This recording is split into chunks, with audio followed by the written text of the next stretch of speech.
Hey Pretty Girl Club, welcome to another episode of the Decentering Men series. In this video, I'm going to talk about the benefits that I've experienced with decentering men. So, number one, I no longer feel the pressure to be the good girl. I no longer have to be a good girl. I no longer have to worry about proving to a guy that I'm wifey material or dressing super modestly or like not being able to wear certain clothing because I'm scared that guys will think that I'm somehow slutty or I'm scared that guys will think that I am fishing for attention. I no longer have the pressure of being a good girl because I have recognized the hypocrisy that comes with the good girl narrative. So a lot of guys, they will say they want to marry a good girl, but then they'll marry the good girl and cheat on her with the bad girl. So the good girl is the one who actually gets screwed because she's over here paying 50% of the bills, she's doing all the housework, she's raising the children. Meanwhile, the bad girl who is not committed to that guy, or the quote unquote bad girl, or the woman who is just going after her dreams, like an actress or a singer or something like that, she doesn't even know that this guy even exists. And then that same guy who said he wanted a good girl will be over here simping over the bad girls or the women who are the quote unquote bad bees. In one of my previous episodes, I talked about the men who look at other women or the men who choose to ignore their wives and girlfriends so that they can gawk over another woman. Decentering Men has helped me to, instead of getting mad at a guy for looking at other women, I just learned how to become my own dream woman, or I've learned how to put myself in a social position to where my worth and my happiness is not centered around a man behaving a certain way. So definitely releasing the pressure to be the good girl all the time or to be the natural girl. That was another benefit of decentering men. I no longer feel the pressure to have natural beauty. I don't feel the pressure to do that anymore because I no longer base my beauty standards off of a man's pedestalization because I now understand the true nature of the average man. The average guy is going to pedestalize any type of beauty, whether it's real or fake. And the average pedestalization that you get from a guy is really just objectification. It's based around what he thinks he can get out of you or him sexually fantasizing about you and stuff. So I no longer feel the pressure to have natural beauty 24/7. So now I actually have given myself the freedom to do whatever I want. So like I wear whatever hair colors I want, even if it's an unnatural color. I wear like extensions and I don't feel ashamed. Like, oh, a guy is going to say that it's fake and he's going to think you're just trying to get attention and he's going to think that you're like being stuck up. I no longer care. Like I don't care about proving my natural beauty to a man anymore. So that was something else that was very freeing for me because I didn't realize that my views on plastic surgery and makeup and beauty enhancements, I didn't realize that those were male-centered views. I only shamed women who had makeup and stuff because men were shaming those women. And so I didn't realize that a lot of those views that I had were actually just internalized misogyny. And so now that I am no longer centering my beauty standards around the male gaze, I don't feel the need or the pressure to have everything be naturally perfect or naturally beautiful. Like, oh, I have to spend the next 5 years growing my hair down to my butt so that guys can like pedestalize it and say, oh, your hair is so long and pretty. Nope. Now I just pop in some tape in extensions or some clip ins or something and I just call it a day. And if a guy judges me for it being fake, then he can kick rocks and I could care less. So it definitely enhanced my confidence no longer having to be the good girl and no longer having to be the natural girl. Another benefit that I experienced since going on my decentering men journey is that men are no longer a big deal anymore. So in the past, if I was around a guy and I knew that he's a millionaire, or if I was around a guy who was, let's say he's in the NFL or something, I used to naturally pedestalize guys like that. I used to naturally kind of like get nervous a little bit around that type of guy, or maybe try harder to impress him somehow, maybe smiling at him extra hard, or trying to get that guy's attention somehow, maybe trying to flip my hair a certain way to get this guy to look at me. And my whole mood would be based on whether or not a guy gives me attention. And it wasn't just any guy, but certain types of guys. So rich guys in particular. I noticed that like even non-black guys. So for me, I used to be influenced by the divestment movement as well. So non-black men, I used to put certain types of men on a pedestal and make them a bigger deal than what they actually were. But now that I know the nature of the average man, and now that I realize that on average, he's going to end up being an emotional liability, I no longer feel that sense of nervousness around a guy anymore. Or like, because I felt like the nervousness came from me pedestalizing that guy, like, oh, he's really hot and he's wealthy, or oh, he's so and so famous guy, or oh, he has his own law firm, or he has a yacht, or all of these different standards or things that I used to pedestalize in my head about a guy. It really helped me, like decentering men helped me to really take all men off of the pedestal. It didn't matter if he was rich, it didn't matter if he was famous, it didn't matter anymore if he had muscles or if he like had money or if he's wearing a nice suit. I was able to finally make men not a big deal anymore. So my moods were no longer affected by whether or not this guy picked me. Because I've noticed that a lot of women, especially if they talk about things like hypergamy, which I support the general concept. I don't have any issues with femininity content, and I will never support 50-50 relationships or hypogamous relationships. I will never promote that. I'll never promote hypogamous or 50-50 marriages and stuff. But I noticed that when I was super deep into the hypergamy and divestment movement, it made me become a pick me for a white guy, or a pick me for a rich white guy, or a pick me for an NFL player. So I was still engaging in pick me behaviors. I had just narrowed down who I was a pick me for. But ever since going on the decentering men journey, now I truly can say that I have gotten a lot better as far as weeding out those pick me behaviors. So I no longer view men as such a big deal. I no longer view it like, oh my God, this NFL player said that I was hot, or oh my God, so and so liked my Instagram pics, or, you know, this guy at the bar, he looked over at me and he was wearing a nice suit. Oh my God, I feel so much more confident now. Or, oh, this guy, he ignored me so he could go talk to the other girl. Wow, I feel angry now. You know how some girls, they get mad? They'll be like, the guys don't swipe on me on a dating app, so now I'm mad. Guys didn't pick me on Tinder, so now I'm mad. In my opinion, that's more male centered. Or at least that's how I used to feel. Like if I felt any sort of sadness, it was because deep down inside, I was male centered. I was basing my sense of happiness and excitement around a guy picking me. So I didn't have any other forms of happiness and excitement in my life. I viewed a relationship with a rich man as being the pinnacle of happiness. That is the pinnacle of success if you can attract and keep a man who is rich.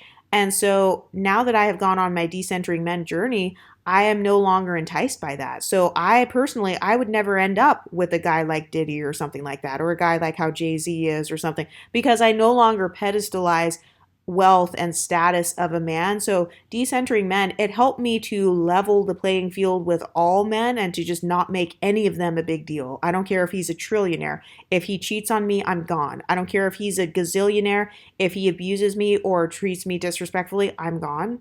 So that helped make me feel very powerful. And another side effect is that it actually helped me to have more healthy social interactions with men in general. Like if I had to talk to a guy like at work or something, or just if I was interacting with them, it actually helped my social interactions with them because I was no longer like thinking in my head, oh, is this guy going to be my husband? Or does he love me? Does he like me? How does he feel about me? Does he think that I look cute today? Does he like this hair color on me? Does he like how my body looks in this dress? I wonder if he's looking at my butt or if he's more of a boob guy. Does he like how my skin tone looks when I'm more tan, or does he like me when I look more bright?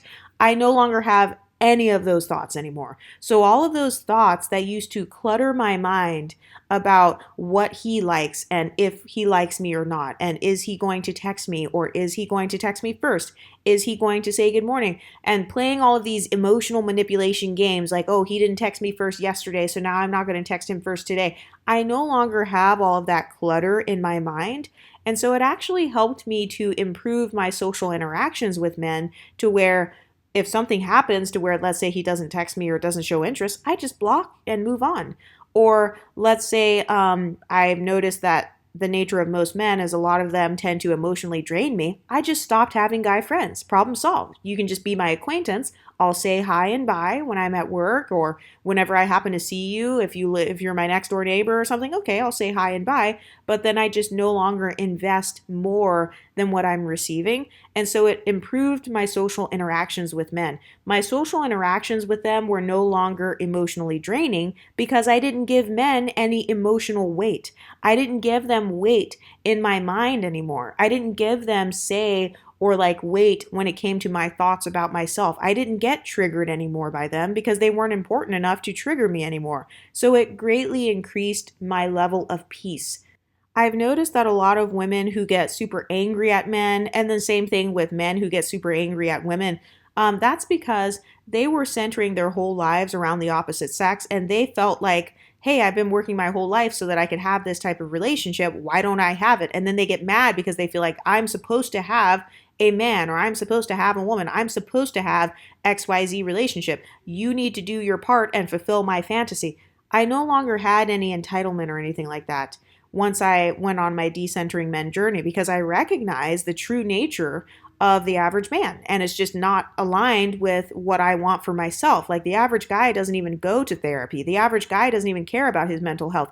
I deeply care about mental health, and I'm very passionate about things like psychology and sociology and talking about mental health and overcoming those things. So instead of me placing all of these unrealistic expectations on a guy and being constantly disappointed over and over, I eliminated all of those consistent disappointments, and I eliminated all of the cognitive dissonance by simply going on a decentering journey and no longer allowing those guys to have so much weight in my life to the point where I feel like, oh no, now all of my dreams are ruined because I just imagine myself as only being able to be happy, or only having the ultimate sense of happiness if I have a man. I genuinely feel like a lot of us women have been socialized to think that way, that the pinnacle of happiness and the highest level of happiness is your wedding day. The best day of your life is your wedding day. The best day of your life is when you're birthing a man's child. The best position you can be in is being a mother. That's the biggest blessing in the world. It's always centered around a man. It's birthing a man's child. It's getting married to a man. It's purchasing a house with a man. I've noticed that people don't keep the same energy when a woman starts a business, or when she gets out of a bad marriage, or when she moves to a new country or moves to a new city or something like that. People don't have the same energy when a woman is alone. And so for me, going on a decentering men journey, it really helped me to improve my social interactions with men. It also healed any sort of hatred or any bitterness that I would have had for men, because I noticed that my former anger, or anytime I had bitterness, like in a relationship, anytime I would get super pissed, it's because I cared so much about the guy. That's why I was pissed. It's because I care a lot about you. I'm revolving my life around you. I am, revolving my happiness around you. And so when you don't reciprocate, I get extremely angry. But by decentering them, I no longer had any sort of emotions towards men at all. I no longer had any anger towards them, or any sort of bitterness, or feeling sad or feeling depressed. I would just cut him off. I would cut guys off a lot more easily, which really reduced my level of stress. Like, it pretty much eliminated the stress, actually, that came with dealing with men, because I would just keep my distance as much as possible. And he could be an acquaintance or something, but if he is not directly benefiting me and directly contributing to making my life better in any way, then he would just be removed from my life. And so decentering men actually healed any negative emotions that I have had towards men. So now I'm able to just have fun. Anytime I interact with men now, it is from a perspective of having fun. So I can have fun, I can laugh, I can joke around, I can be goofy, I can talk to you at work about something. But then when it's time for me to go home, and when it's time for me to, get off work, or when it's time for me to do my thing, then I just go back to doing my thing. I no longer have a whole bunch of expectations and stuff that are centered around men. I've noticed that a lot of women's expectations in general, they actually have expectations of men because they are working off of the premise that men are good enough to meet these expectations, or that men are just these upstanding protectors and providers, and that they're so emotionally intelligent to the point where they're meeting your standards. No, they're not. So I no longer have any expectations whatsoever. So I just go into life carefree now, because I'm not constantly disappointed by a man's behavior. I am not dealing with the constant cognitive dissonance of my expectations of men and the reality of men. You guys know that I've talked about cognitive dissonance on this channel and how cognitive dissonance causes all kinds of anxiety problems. It causes depression. It causes so many mental illnesses. And so I no longer have the cognitive dissonance about men because if a guy cheats or if a guy, let's say I'm around a certain guy and I notice that he is cheating or he's exploiting women and stuff, I'm no longer surprised and shocked and like, oh my God, I'm so angry and whatever, because I expect that to happen on average. I mean, statistically speaking, and because of the patriarchal society that we live in, men have been seen as more of the prize or whatever. So, and women have been trained as pick me's and stuff. So I'm no longer surprised and like super sad and oh my God, I'm so disappointed. The pastor at the church, he cheated on his wife with one of the members of the congregation. I used to get so sad about stuff like that, but now I'm just like, I'm not surprised at all. And I no longer waste my time and waste my life putting men on a pedestal that they don't deserve. So because I don't put a man on a pedestal, no matter who he is anymore, I don't put him on, like I used to put guys on different pedestals depending on if he's a pastor, I put him on a higher pedestal. If he was religious, I would put him on a higher pedestal. If he was wealthy or if he treated me like a gentleman, I would put him on a higher pedestal. But now the pedestal is completely gone. Nobody's getting the pedestal at all whatsoever, no matter what. The pedestal is going back to myself, and I am keeping myself on the pedestal and making sure that I maintain my own personal pedestal and I am the source of my own validation. You know, I treat myself as being the source of my own happiness and stuff like that. So when I interact with guys now, I'm able to just have fun and be carefree and be myself and be goofy. And I don't worry about, oh, he's going to think I'm a dork. Oh my gosh, I just snorted when I laughed. Or, oh my gosh, I spilled this drink on myself. Oh, this is so embarrassing. I no longer have those feelings anymore around guys. I'm no longer like embarrassed about anything or, oh, he's going to think that I'm a slut because I'm wearing short shorts. I no longer have that type of mindset. I just do whatever I want to do. And I'm able to truly have fun and just leave it there. Like I can have fun and I can leave it there when it comes to a guy. Like I can have fun, I can do whatever I want, I can be carefree and decide what bits and pieces I would like to have as far as an interaction with a guy. And then I don't expect anything to go further beyond the boundaries that I've set for myself. So basically, decentering men helped me to create better boundaries for my personal time and my space. So for example, let's say I have a coworker, a male coworker, and he's very attractive and he is very smart. Okay, I can enjoy his intelligence in the workplace, but I don't use his intelligence as a gateway into, oh, now I want to marry this guy because, you know, he's so smart and I don't project other qualities onto a man that he has not shown me. So that was a big mistake that I used to make when I was more male centered. I used to give guys positive stereotypes. So I would say, oh, if he is, you know, if he looks like Barack Obama and acts like Barack Obama and he's smart like Barack Obama and he treats me like a gentleman, then he must be kind of like how Barack Obama is. So I was over here projecting all of these positive qualities onto men.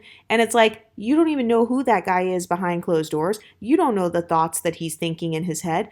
So now, because I've gone on a decentering men journey, I no longer have all of these fantasies about what a guy is, because I've noticed that for me personally, all of my disappointments that I've ever experienced in relationships, it was actually because I had been projecting a fantasy onto a man that did not exist. So I was stereotyping my boyfriends or whatever. I was looking at that guy as, oh, he's faithful, he's loyal, he's this, he's that. And then in reality, he was not. So I was in love, not with him as a person, but with the fantasy that I projected onto him. And so going on a decentering men journey has helped me to be a lot more objective when it comes to men. So let's say a man does have a good quality, like, oh, he's attractive. Okay, but that's just one quality. So, okay, he's attractive and that's it. So just let him be attractive and then I just move on with my life. Like, okay, he's attractive. Great. Moving on.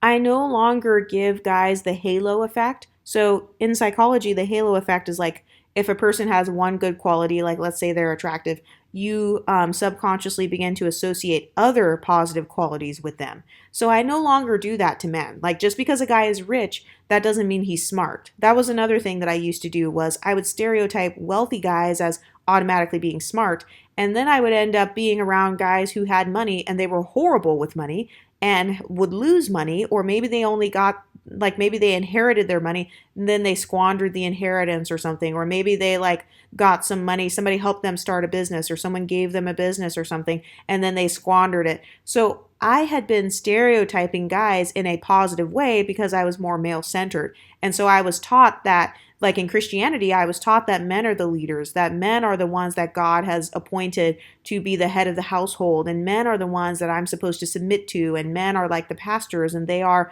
the ones who are leading at the city gates or whatever. And being a Proverbs 31 woman means you do your job, you do your work, and you stay in a woman's place, and you're a good, faithful wife. So because of my Christian socialization, that was causing me to stereotype guys in a positive way. It was causing me to naturally put them on a pedestal because in Christianity, you're worshiping a man, you're worshiping God, you're worshiping Jesus.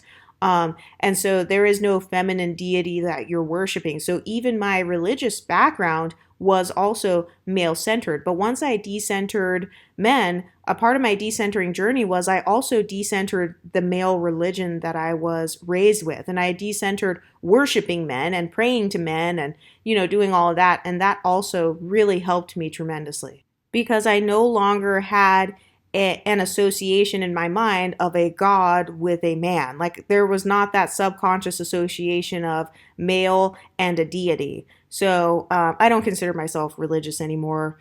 But I would say that if you are on your decentering men journey, your spirituality or like your spiritual beliefs, you may want to take a look at those because there are some religions where patriarchy is taught and it is ingrained into those spiritual beliefs. In fact, in Christianity, you are taught that the man is the priest of the household, that he is the spiritual head of the household, which implies that men are the spiritually more high, they're higher up spiritual beings than women. So there are so many subconscious implications that come with the religions that are revolving around men, like worshiping men.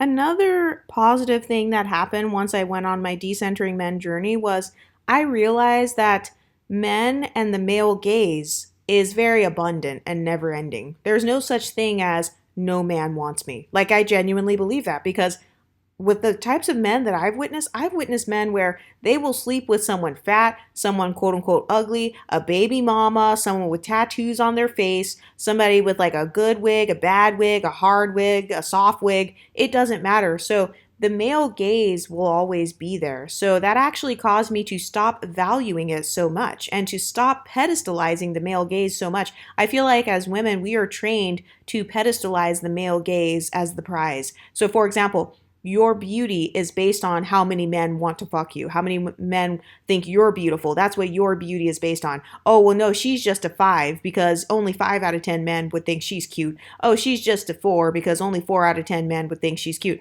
Oh, but she's a 10 out of 10 because more men like her. So we've been trained to base our entire sense of beauty off of the male gaze and how many men want us. But once I learned the reality of the male gaze, which is that men are gazing at porn, men are gazing at OnlyFans women, they're gazing at Instagram models, they're gazing at your sister, they're gazing at their own stepmothers, they're gazing at teenagers. Once I realized that the male gaze doesn't discriminate and that it's extremely low value, like it's extremely abundant, but that also makes it low value, kind of like the amount of drops of water in the ocean. That's how I view the male gaze now. It's like you will get splashed by the male gaze whether you want to or not. So now I view the male gaze as something that is just so incredibly like it's just so low value to the point where I could literally just roll out of bed and there's probably going to still be some guy somewhere that still wants to like be with me or touch on me or whatever. And that's because women's inherent value and what we bring to the table in a relationship or just in general emotionally is so much more valuable than a male looking at you. So another thing that helped me when it came to decentering men was just decentering the male gaze and also realizing that for every man that leaves you, or for every man that doesn't work out, or maybe he ghosts you, or maybe you didn't work out with him, you had to dump him, there's always hope. And for those of you who are still dating and stuff, there's always some other guy out there. Or for those of you who are just decentered and you don't care, basically, decentering men helped me to stop caring so much about relationships. In fact, it brought me to a place to where I do not care at all because I know that I can still have a good life, whether I am in a relationship or not, simply because the male gaze is everywhere and it's so abundant. And no matter where you go, you're going to get it. So, for example, the reason that I feel like you don't have to be married in order to be happy is because pretty privilege is based on the male gaze a lot of times. So you could actually live a better life. Actually, I believe that women on average are living better lives simply being single and being pretty and just navigating through society as a pretty woman, being treated nicely by random guys at the bar, giving you a drink or whatever. You're able to still live a good quality of life because you still have the male gaze even without having the relationship in and of itself. So you're not being cheated on, you're not being lied to, you're not being neglected or mistreated, yet you are still receiving perks. And so that's when I realized that this whole thing about you have to be married and you have to be like booed up and you have to be cuffed up 24/7, I realized that that was really a scam to kind of like get women's labor oftentimes, especially if you're like a stay-at-home mom or something. I've noticed that a lot of people, they devalue stay-at-home moms or they devalue women who put in all of this effort and all of this energy into a man. But what I realized on my decentering men journey is that you can still have a man's attention without investing anything into him whatsoever. Because this is how desperate a lot of men are, because a lot of guys can't even control their eyes, they can't even control their dicks. So because they can't control their eyes and can't control their dicks, this means that there's always some guy's eyes that are on you. There's always some guy's dick that's pointed at you. Another thing that decentering men taught me is that the male gaze is temporary. So it's always changing and it's always fickle and it's also always temporary. So marriage, again, this actually helped me to depedestalize marriage because if the male gaze is temporary, if his interest in you is always temporary, then that means that if you're married to somebody for 20, 30, or 40 years, when did his interest go away in you? Because a lot of the people that I've met who have been married for 20, 30, and 40 years and have quote unquote good marriages, that guy checked out of the relationship emotionally a long time ago, or he checked out of the relationship sexually a long time ago, or he checked out of the relationship financially in the beginning, and she had to pay tens of thousands of dollars worth of his bills so that he could regain interest in her. So I started to realize the type of life that I wanted to live for myself and the type of lifestyle that I would be living if I centered my life around men. And decentering men has made my life so much more peaceful. It has made me so much more confident. It has made me so much more carefree because, like I said, I am no longer stuck on the I have to be a good girl thing. So I no longer have the pressure to be a good girl because good girl pressure came from men. Men created that whole concept of who's a good girl, who's a bad girl, who deserves to be treated better, who deserves to be treated worse. That's another thing that decentering men taught me. There really is no such thing as being treated better or worse. You're just being treated differently. So you as the woman get to decide for yourself, how do I want to be treated? Do I want to be treated like how the sex workers are and the sugar babies? Or do I want to be treated like how the wives are? Do I want to be treated how the girlfriends are? And it's up to you to decide that. And there is no wrong answer. You should do whatever works for you. But what I've realized is it's better to deal with a man based on your own personal goals as opposed to based on what society says you should do. So just because society says you should get married and have kids, if that doesn't align with my personal lifestyle, then I'm not doing it. And I don't care what men say about it. I don't care if they say I'm going to die alone with cats. I already know I'm not going to. It's so funny because I need to make an episode about this. I literally have been treated better as a single divorcee than I was treated before I got married and during my marriage. Isn't that crazy? That is proof that being married or being a wife, it doesn't guarantee that you're going to have better treatment. And also, I know how to treat myself. Again, I don't base my happiness on how a man treats me. So how about if he's treating me bad and it's lowering my mental health, then I just eliminate him from my life. And then I just don't have him in my life at all. And I treat myself nicely. I buy myself the flowers. I take myself on a little date, or I take myself to the restaurant, or I dress myself up and I go get the coffee, and then I go enjoy my pretty privilege that I will receive in society. I can receive compliments without being in a relationship. A lot of men are very compliment starved. So the only time he receives any compliments from a woman is when he is in a relationship or when he is in a dating, when he's in the dating scene. So, but that's not true for women because again, a lot of men, they can't control their eyes, they can't control their dicks, they just have to talk to you or whatever. So because of that, women, you actually can still get just as much validation even if you're not married, or even if you are not, you don't have kids, or even if you're divorced, or even if you're a baby mama, even if you're fat, even if you have gray hair, you're bald, your hair's purple, you have tattoos everywhere, you still can get validation. And this is what a lot of guys are jealous of. But decentering men helped me to realize that even if I decenter them, I will still always technically have male validation in one way or another. So I get to choose which type of male validation I want or don't want. So I can choose to just say, hey, no, I don't want any of you guys' validation.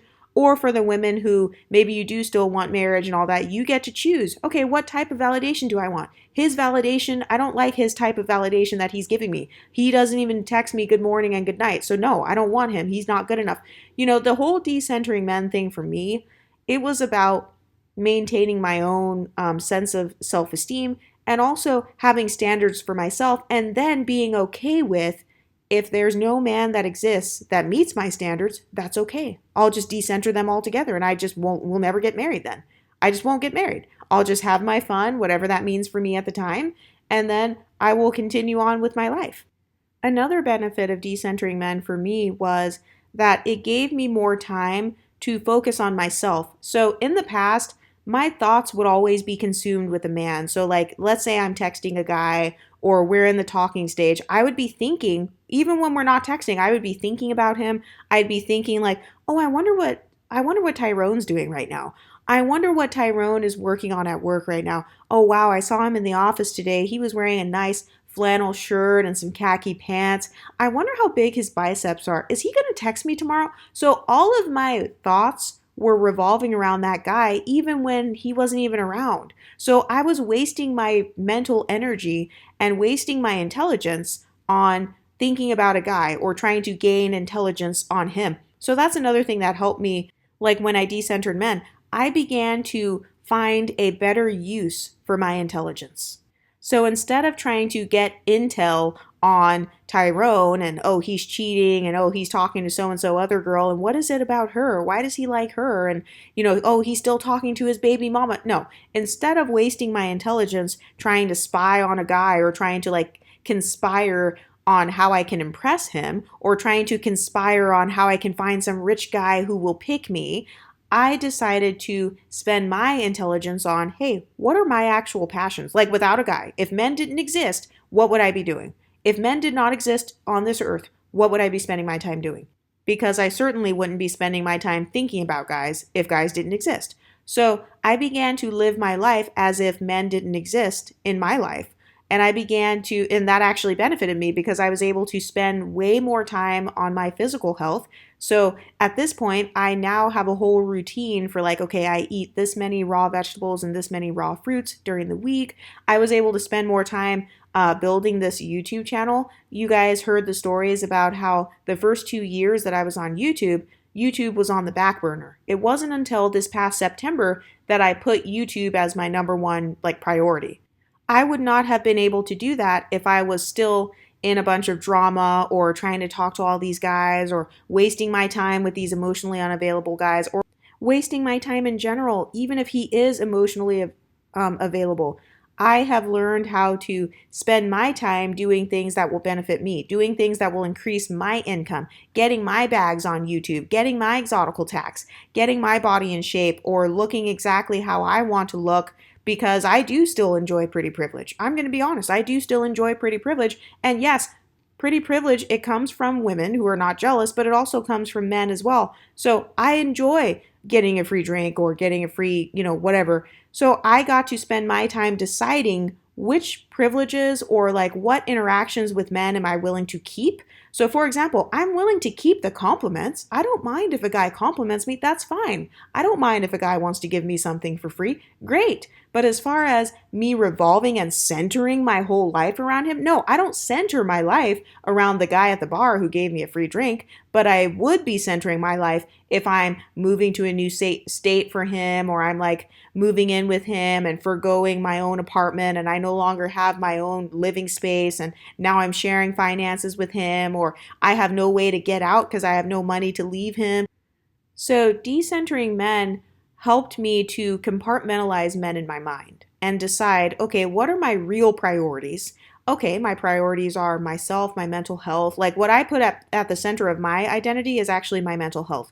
A lot of you guys have said, oh, you're decentering men, so what do you put at the center? You get to decide that for yourself. But for me, I center my mental health. So the majority of my time and energy goes towards doing things that increase or maintain my mental health, like my emotions, my spirit, things that build me up or whatever. That is what I like to center my life around, is my own personal happiness, fulfillment, my own sense of peace.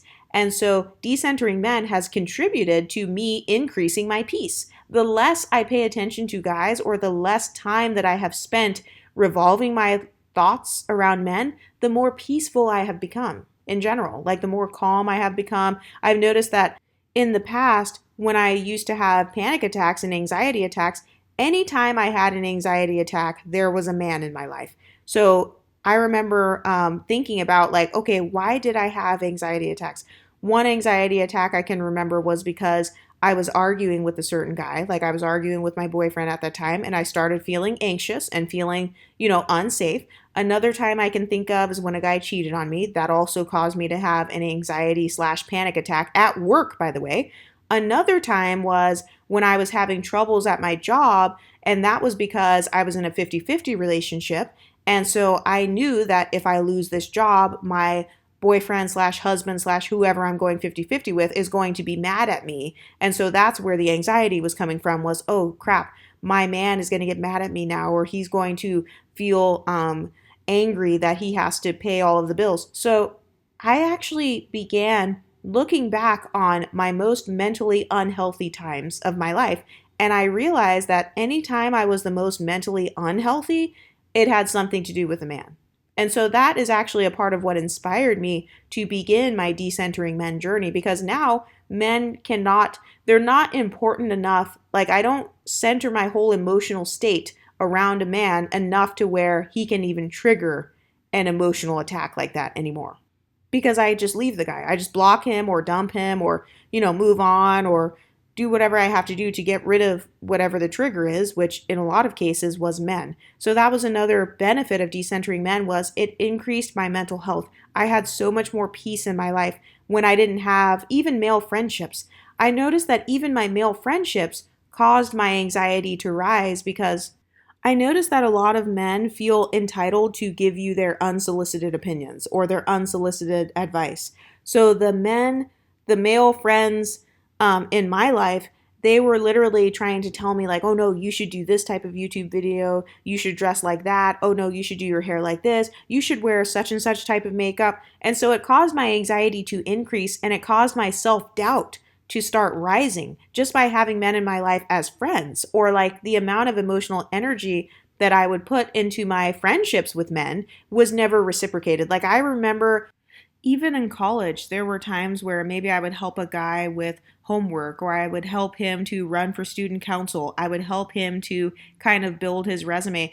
And then when it came time for him to reciprocate, he was nowhere to be found. So decentering men from my emotional state and decentering them as far as friendships, it helped my self-confidence to increase, because I didn't have men right there next to me in my ear influencing my sense of self.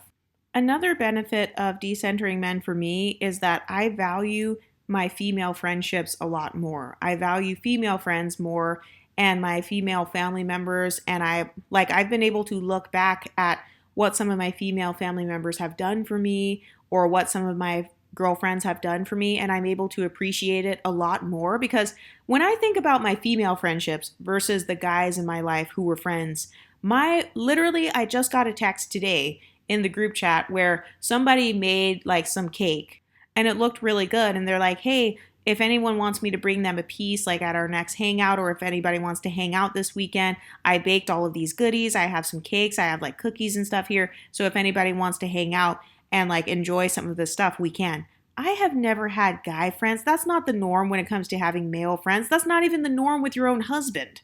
For him to just spend the whole Saturday cooking something. He doesn't do that on average. He does that maybe once every 6 months or like, once in a blue moon. But I've noticed the value of the women in my life and I've thought about it.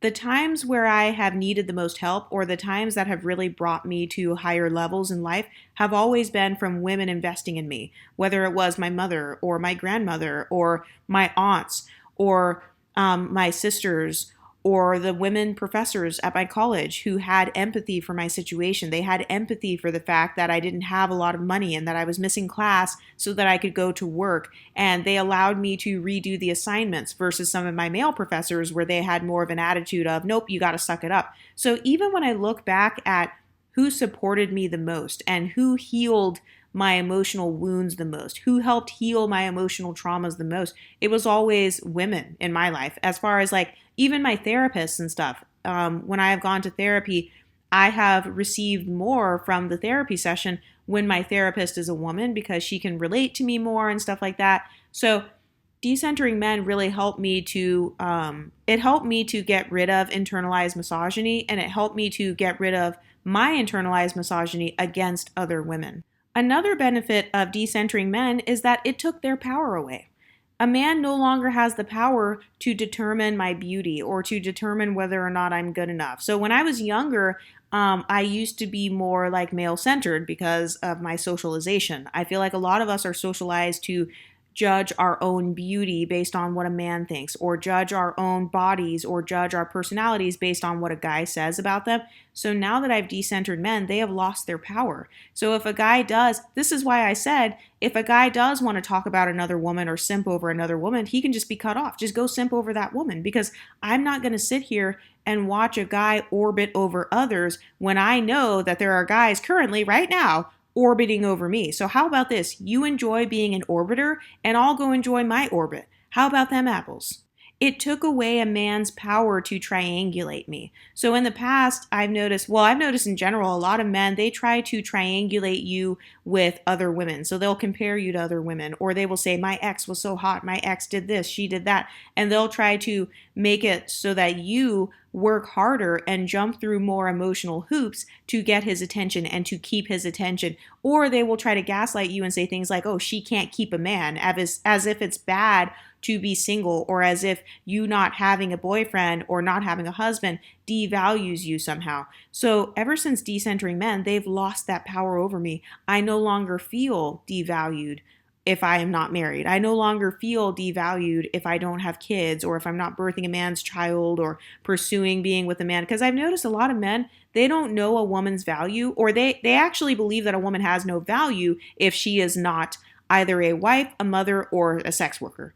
So if you're not fucking him, if you're not a wife of somebody or a mother or trying to be a mother, then I've noticed a lot of men, they don't see a woman's value outside of sex and childbearing or domestic labor. Those are the top 3 ways. Those are the 3 boxes that men put women in. They'll be like, okay, she's the sex, the childbearing person, and the domestic labor, and that's it. And a lot of men, they don't understand that women have an identity outside of that. But now that I've decentered them, I no longer revolve my identity around how sexy I am, being a wife and being a mother. So I've been able to accept and embrace and cultivate the nuances of my own personality. And I've been able to get to know myself more and to express other parts of myself that do not have anything to do with a guy. Like, I've been able to discover so many different talents and gifts within myself since I've started decentering men. Like, I had no idea that I was this good at articulating until I decentered men and started really creating content on YouTube. I didn't know that I could talk for 45 minutes about decentering men. I didn't even know that I had the ability to speak that long about one topic. I didn't know that I had that much knowledge. And I would have never discovered the power that I really had without decentering men. And what I've realized is that when it comes to falling in love and being in a relationship and stuff, 9 times out of 10, the woman is in love with the idea of the man rather than the actual man. And so, no longer pressuring myself to be in love or no longer pressuring myself to find a perfect guy, that has really taken a huge weight off of my shoulders because I no longer feel like my life is incomplete. I no longer feel like I'm not whole unless I have a guy. But what do you ladies think? Let me know in the comment section and I'll talk to you next time. Stay pretty, ladies.